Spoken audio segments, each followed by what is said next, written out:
Maghrib dikumandangkan. Bukan yang jam 12 malam lewat 1 detik masuk hari yang baru, tidak.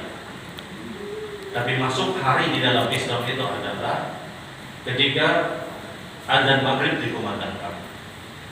Makanya biar buka puasa itu pas adzan maghrib, kadang-kadang jam 12 malam.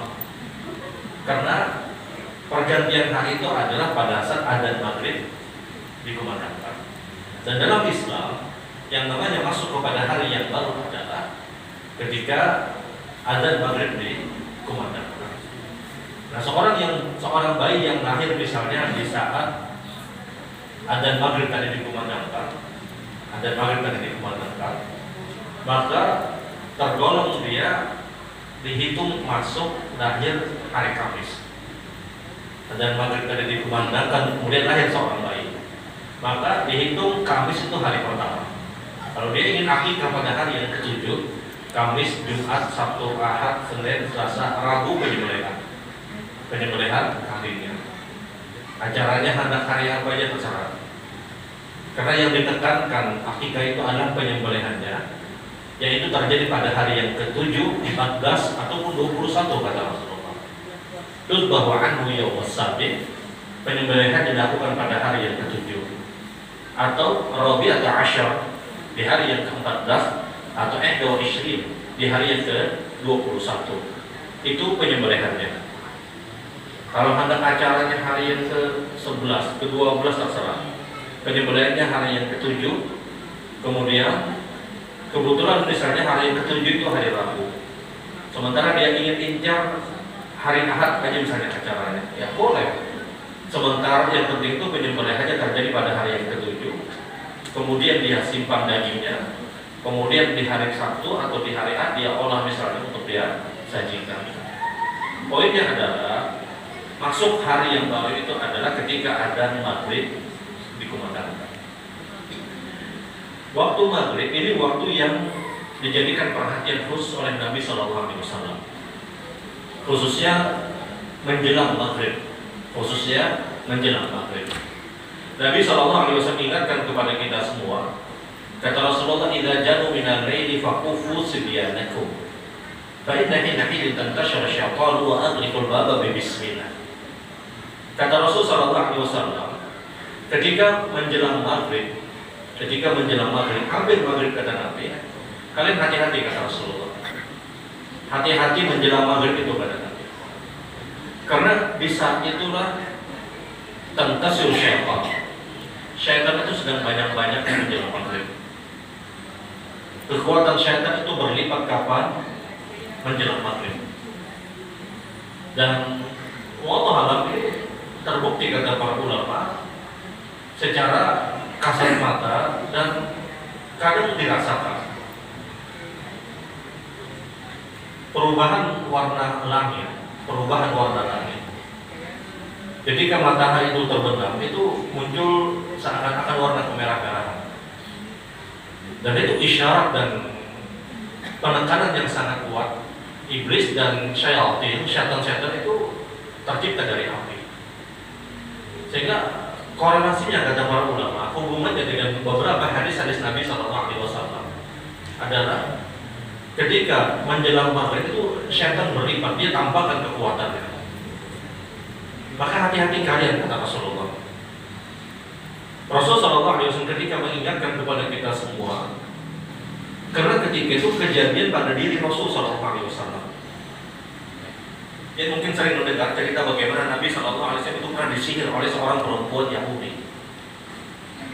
Nabi itu pernah disihir oleh seorang perempuan Yahudi. Ahli sihir yang paling hebat di zamannya ketika itu seorang perempuan dari golongan orang-orang Yahudi. Dia ingin celakakan Rasul SAW.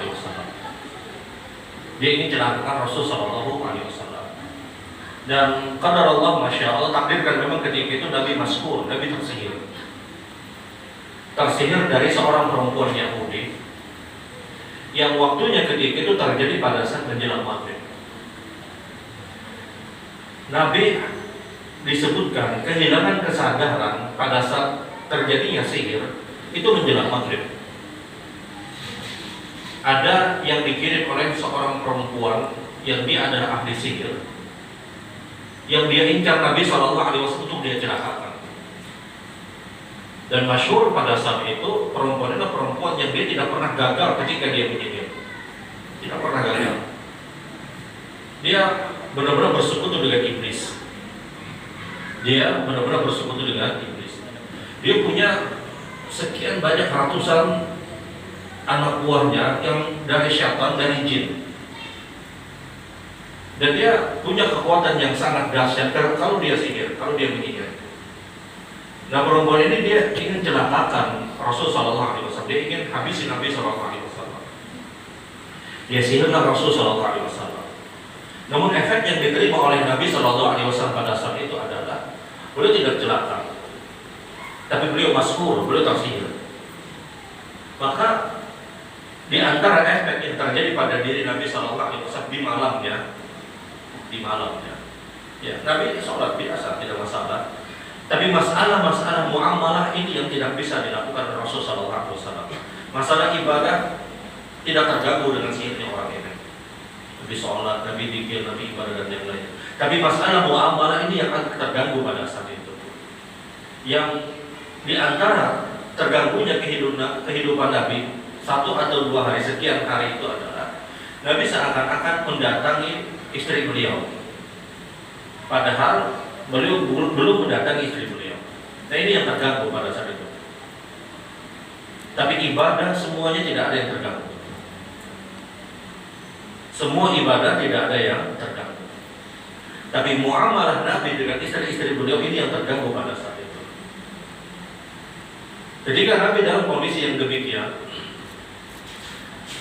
Jibril perintahkan atas perintah Allah untuk mengutus 2 malaikat kepada Rasul Sallallahu Alaihi Wasallam, yang seakan-akan dia ada tamu.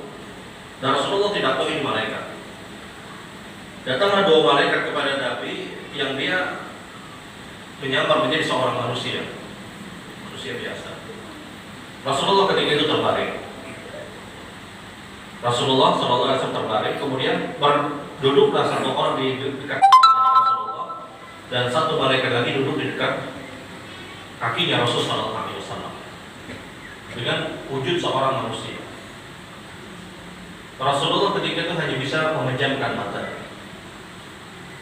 karena terganggu, karena ada sihirnya tadi. Berbicaralah 2 malaikat ini yang seakan-akan dia ingin kabarkan kepada Rasulullah. Berkata malaikat yang ada di kaki kepada malaikat yang ada di kepalanya Rasulullah SAW, apa yang terjadi dengan Muhammad, katanya. Kemudian kata malaikat yang ada di dekat kepala Rasulullah SAW, dia katakan Rasulullah ini masyhur, dia disihir. Kemudian ditanya lagi siapa yang melakukan. Dikatakan Nabi Ibn Asam al-Yahudi, seorang perempuan yang dia menyihir Nabi SAW bernama Nabi Al-Aqsam. Kemudian ditanya lagi, di mana buhulnya? Kemudian disebutkan buhulnya ada di dalam sumur Zar'an. Disitulah buhul yang dijadikan kekuatan oleh Nabi tadi, kata malaikat. Dan Nabi mendengar percakapan. Selesai 2 orang itu kemudian keluar. Yang itu adalah malaikat. Datanglah Jibril alaihissalam membawakan 2 surat yang diturunkan kepada Nabi Sallallahu Alaihi Wasallam, yaitu surat Al-Falaq dan surat An-Nas. Yang itu adalah untuk menyelesaikan dan untuk membebaskan sihir yang terjadi pada diri Nabi Sallallahu Alaihi Wasallam. Setelah Nabi mendapatkan 2 surat tadi, maka Nabi kemudian perintahkan kepada Ali bin Abi Thalib untuk menguras habis sumur yang di dalamnya ada buhul. Dikuraslah sumur, kemudian didapatkan ada 11 ikatan. Ada 11 ikatan, yang 11 ikatan ini adalah seakan-akan mengikat diri Nabi SAW. Maka dibacakanlah surat Al-Falaq. Setiap ayat yang dibaca terlepas 1 ikatan. Maka digabungkanlah Al-Falaq dan An-Nas, yang itu jumlahnya 11 ayat. Al-Falaq itu 5 ayat, An-Nas itu 6 ayat. 11 ayat dari Al-Falaq dan An-Nas inilah yang melepaskan 11 buhur yang menyihir Rasul Sallallahu Alaihi Wasallam. Kekuatan Al-Falaq dan An-Nas. Dan yang ingin kita ambil dalam kajian malam hari ini adalah satu sisinya saja. Bagaimana Nabi ketika itu terjadi mas'ur, disihir itu menjelang maghrib. Bukan Nabi lupa, tidak. Ini skenario yang memang ditetapkan oleh Allah agar kita diajarkan untuk senantiasa berlindung kepada Allah dengan yang namanya Al-Falaq dan An-Nas. Karena yang menyihir itu adalah ini perempuannya ini top, dukunnya mereka hebat sudah. Tukang sihir yang paling keji di zamannya pada saat itu. Seorang perempuan yang dia tua, dia pengalaman menyihir orang. Kenapa mayoritas kekuatan sihir itu lebih kuat dimiliki oleh seorang perempuan? Tukang santet itu, lakian dan pemilihan, kekuatan santetnya lebih kuat yang pemilihan. Sebenarnya lebih kuat seorang perempuan.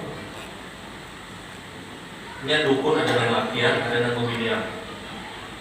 Dukun pemilihan lebih kuat. Tukang sihir yang perempuan itu lebih kuat gitu ya. Banyak di pel-pel makanan atau orang sihir itu pemilihan.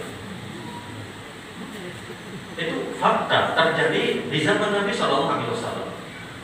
Mohon maaf, seorang perempuan kalau dia sudah bencinya dengan seseorang, itu dia curahkan kebenciannya luar biasa. Kada lagi memikirkan, kada kalau lagi memikirkan dan yang lainnya. Karena mayoritas perempuan bicara dengan perasaan, meskipun tidak semua. Sementara laki-laki itu mereka mengedepankan akal, memikirkan dulu, secara umum. Nah, seorang perempuan yang dia sudah hasad dengan seseorang, dia akan halalkan semua cara apapun, meskipun tidak semua. Tapi umumnya perempuan demikian. Inilah sebab kenapa kekuatan sihir yang dilakukan oleh seorang perempuan itu lebih kuat. Kenapa? Dia benar-benar ingin menghabisi orang tadi. Karena perasaannya begitu kuat membenci orang tersebut, sehingga dia akan sangat ikhlas untuk bersekutu dengan iblis. Dia akan sangat-sangat ikhlas untuk bersekutu dengan syaitan.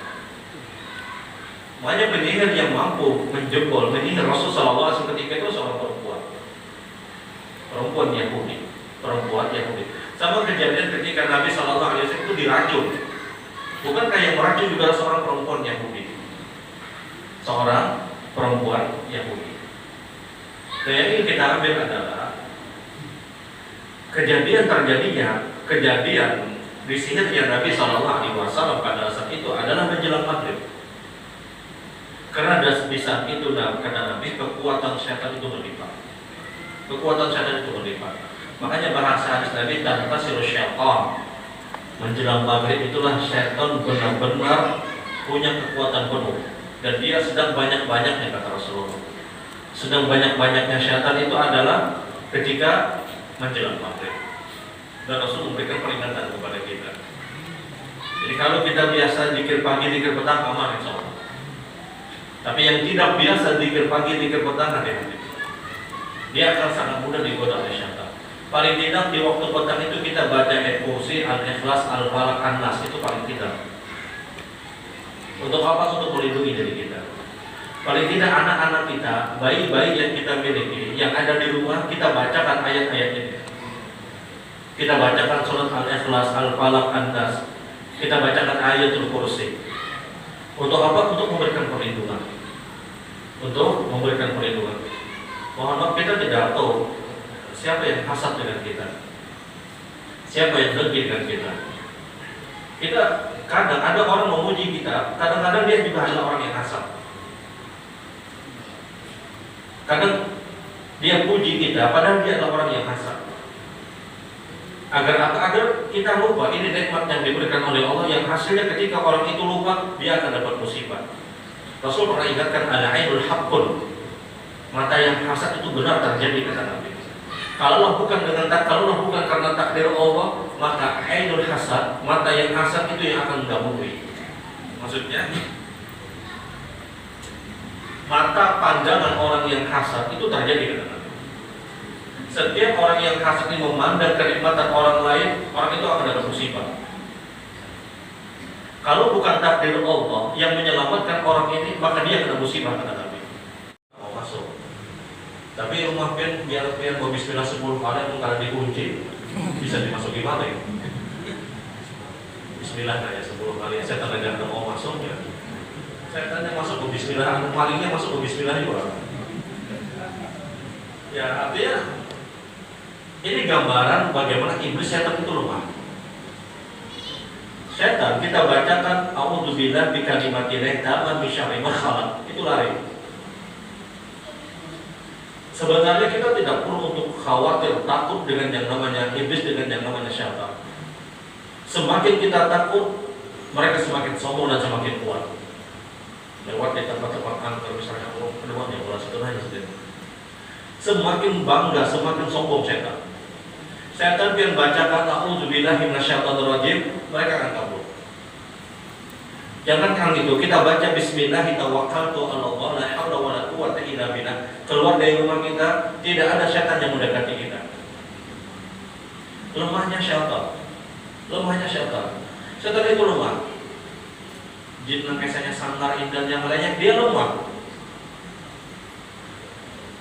Kita bacakan Al-Ikhlas, bacakan Al-Falaq, bacakan An-Nas, ya sudah. Yang menjadikan seakan-akan ini tidak ampuh, bacaan ini seakan-akan tidak ampuh. Kenapa? Kita tidak yakin dengan bacaan ini.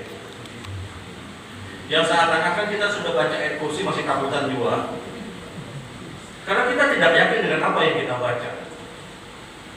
Kalau bayangkan dia baca bismillah, itu syaitan tidak bisa masuk pada Nabi. Tutup pintu rumah kalian itu, tutup jendela-jendela rumah kalian, kata Rasulullah. Dengan ucapan kalimat bismillah, syaitan tidak akan bisa masuk. Ini lemahnya syaitan. Kita membaca isti'adzah a'udzubillahi minasyaitonirrajim, selesai. Yang menjadikan bacaan-bacaan kita ini karena ampuh-ampuh juga. Karena kita sendiri, kita tidak yakin dengan bacaan kita. Kita tidak punya keyakinan ini bacaan bisa mengusir syaitan. Atau kita takutan berdulu. Takutan berdulu. Tidak ada yang kita perlu dikhawatirkan jin, iblis, dan syaitan. Cukup kita bacakan selesai. Kita bukan dengan kayak ini, jin, tapi juga mendengar. Tidak ada yang perlu dikhawatirkan. Kebayang lewat kuburan, permisilah, udah kena mengganggu dia. Apa aja permisi? Lalu aja udah jauh lalu lah, izin aja. Jadi menjadikan syaitan itu lebih kuat, lebih bangga, lebih sombong dia. Fazadahu rahaqa. Dia akan tambah memberikan kekhawatiran kepada kalian. Kita akan tambah. Tidak perlu dikhawatirkan mungkin hafal Al-Ikhlas, Al-Falaq, An-Nas. Ini cukup. Cukup untuk mengusir syaitan. Nabi sekali lagi sallallahu alaihi wasallam bersabda, "Raka'ataini bainal adzan wal iqamah, raka'ataini bainal adzan wal iqamah, raka'ataini bainal adzan wal iqamah liman syaa." Ada salat sunnah 2 rakaat antara azan dan iqamah. Dan itu disabdakan Nabi sampai 3 kali. Di akhir hadis Nabi menyebutkan siapa yang mau. Siapa yang mau. Salat sunnah antara azan dan iqamah itu berlaku di 5 waktu salat. Subuh, zuhur, asar, maghrib, dan isya. Dari 5 waktu salat ini yang paling dominan adalah yang sangat disyariatkan dan diperintahkan itu di waktu maghrib. Belum lagi, salat sunnah antara adzan dan iqamah itu disunahkan di 5 waktu salat. Dari 5 waktu salat ini yang paling dominan itu diperintahkan di waktu maghrib. Dan ini yang mayoritas dilakukan oleh para sahabat radhiyallahu ta'ala anhum. Para sahabat itu kalau sudah adzan maghrib dikumandangkan, mereka posisi sudah tahiyatul masjid. Kemudian terjadi adzan maghrib, maka bersegera mereka untuk mencari tempat melaksanakan sholat sunnah 2 rakaat. Yang itu niatnya adalah sholat sunnah antara adzan dan iqamah. Ingat, ini bukan qobliyah maghrib, tidak. Karena tidak ada qobliyah maghrib. Yang ada itu hanya ba'diyah maghrib. Sahabat Nabi SAW ketika selesai adzan maghrib, setelah mereka tentunya tahiyatul masjid, maka mereka banyak mencari tempat untuk melaksanakan sholat sunnah antara adzan dan iqamah di waktu maghrib tadi. Sampai disebutkan ketika ada sahabat Rasul SAW datang ke masjid, Fadhanna anna maghrib qad intaha. Dia mengira ketika itu maghrib telah selesai. Ada sahabat yang terlambat, kemudian dia sahabat sedang melaksanakan sholat sunnah. Dikira ini sholat sunnah ba'diyah maghrib, padahal sholat maghrib belum dilaksanakan. Orang ini mengira telah terjadi sholat sunnah ba'diyah maghrib. Saking banyaknya sahabat yang melaksanakan sholat sunnah antara adzan dan iqamah di waktu maghrib. Tapi itu bukan qobliyah maghrib, tidak. Bukan qobliyah maghrib. Jadi kadang salah satu sunnah yang terlewatkan bagi kita adalah sholat sunnah antara adzan dan iqamah di waktu maghrib. Dan ini sunnah dari sunnah-sunnah Nabi SAW. Dan sampai Nabi itu bersabda sampai 3 kali. Salah sunnah antara adzan dan iqamah, salah sunnah antara adzan dan iqamah, salah sunnah antara adzan dan iqamah. Di akhir hadis kata beliau, siapa yang mau. Yang seandainya kata para ulama, Nabi itu tidak bersabda di akhir siapa yang mau, niscaya salah sunnah antara adzan dan iqamah itu hukumnya sunnah muakkad. Nabi itu sampai bersabda 3 kali. Ada salah sunnah antara adzan dan iqamah, ada salah sunnah antara adzan dan iqamah kata Nabi. Ada sholat sunnah antara adzan dan iqamah. Di akhir hadis kata beliau, siapa yang mau. Kalaulah seandainya kata para ulama hadis, Nabi itu tidak menyebutkan siapa yang mau, maka niscaya sholat sunnah antara adzan dan iqamah itu hukumnya sunnah muakkad, satu level dengan sholat sunnah rawatib. Tapi Nabi menyebutkan siapa yang mau. Maka inilah yang menurunkan hukum yang asalnya di awal itu sangat ditekankan, tidak jadi ditekankan oleh Rasulullah. Ini yang menurunkan level hukumnya yang siapa yang mau tadi. Jadi kalau ini tidak ada, ini hukumnya sudah muakkad sudah. Nah dari 5 waktu sholat ini, yang paling sering dilakukan oleh sahabat itu di waktu maghrib. Dan ini bisa kita praktekkan, khususnya misalnya biar masuk ke musola. Musola itu kan kita tahu ulama berbeda pendapat apakah ada tahiyat atau tidak. Ya sudah, niatnya adalah sholat sunnah antara adzan dan iqamah di waktu maghrib. Karena kita kadang masuk musola, duduklah sembahyang sunat maghrib. Sembahyang sunat niatnya apa? Hendak tahiyatul masjid, tahu ini musola. Hendak ngarajan tahiyatul musola, tapi tahu hadis Nabi ada tambahan. Ya sudah, niatnya sholat sunnah antara adzan dan iqamah. Karena ada 2 rakaat sholat sunnah antara adzan dan iqamah kata Rasulullah SAW, khususnya di waktu maghrib. Ini sunnah yang kedua ketika masuk waktu maghrib. Tadi sebelum maghrib dan tadi ketika masuk adzan maghrib. Sunnah yang selanjutnya adalah setelah ibadah salat maghrib.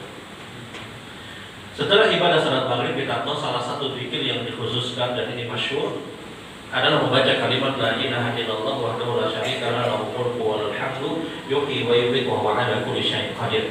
Dari riwayat yang lain tidak menggunakan yuhyi wa yumiitu.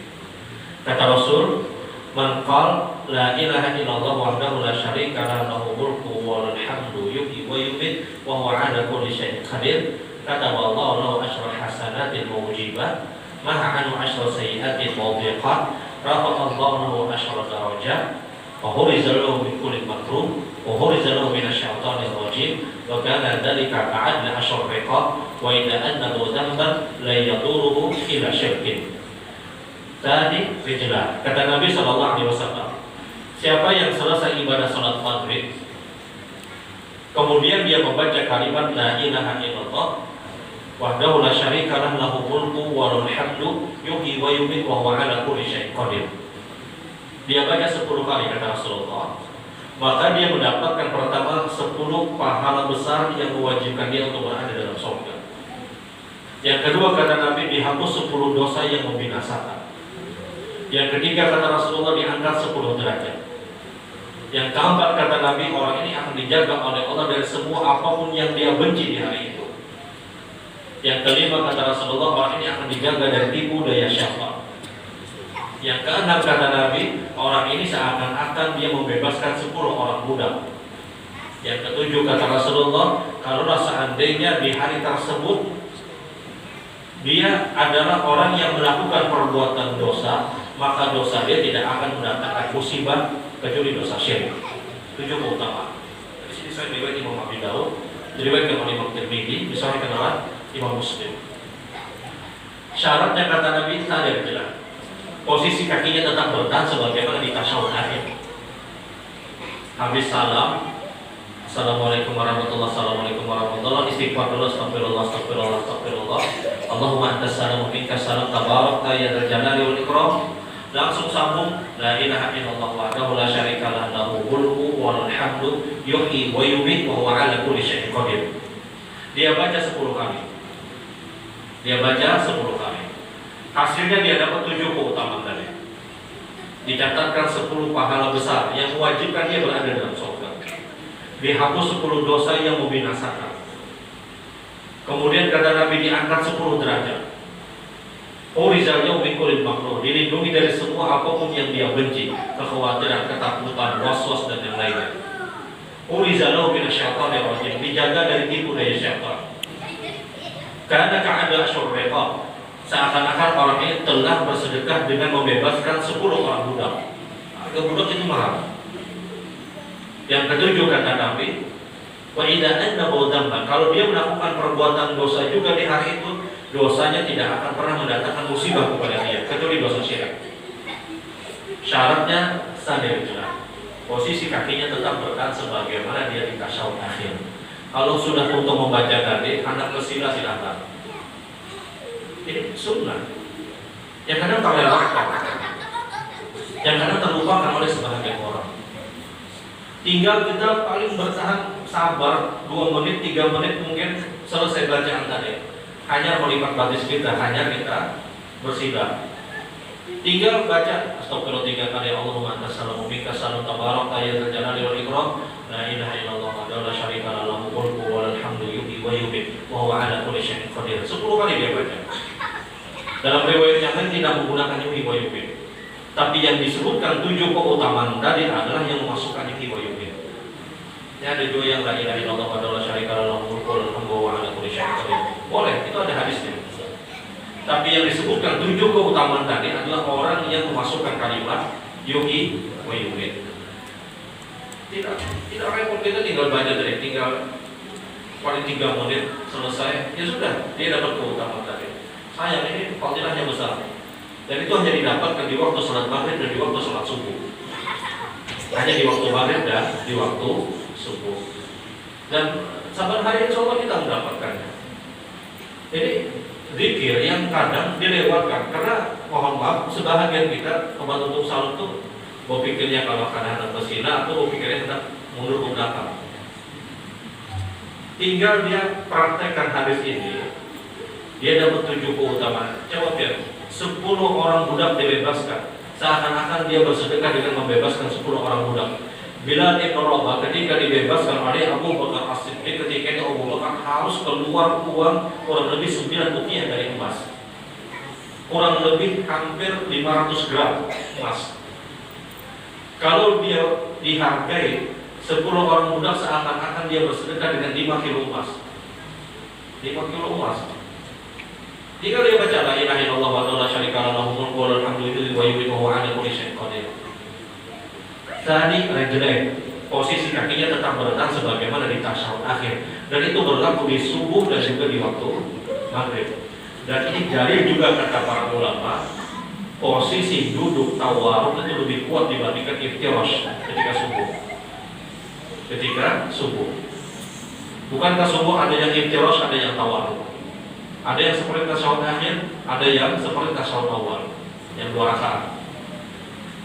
Yang tawarruk itu lebih kuat. Kenapa? Ini ada dalil yang menyebutkan itu terjadi di waktu maghrib dan subuh kata Nabi. Posisi kalian tetap bertahan sebagaimana di tasyahud yang kedua saat direjek. Dan ini dalil akan kekuatan pendapat yang menyebutkan yang 2 rakaat itu duduknya tawarruk dibandingkan iftirash. Karena ada keutamaan sebagaimana yang disebutkan oleh Rasul Sallallahu Alaihi Wasallam. Yang paling akhir adalah ketika selesai maghrib, kemudian ada ba'diyah maghrib. Ba'diyah maghrib itu yang paling sering dibaca Nabi itu ada surat Al-Kafirun dan Al-Ikhlas. Al-Kafirun dan Al-Ikhlas, 2 rakaat ba'diyah maghrib. Dan ini sunnah yang paling sering dilakukan Rasul Sallallahu Alaihi Wasallam. Ini sunnah-sunnah ketika maghrib yang diajarkan dan disunahkan Nabi Shallallahu Alaihi Wasallam.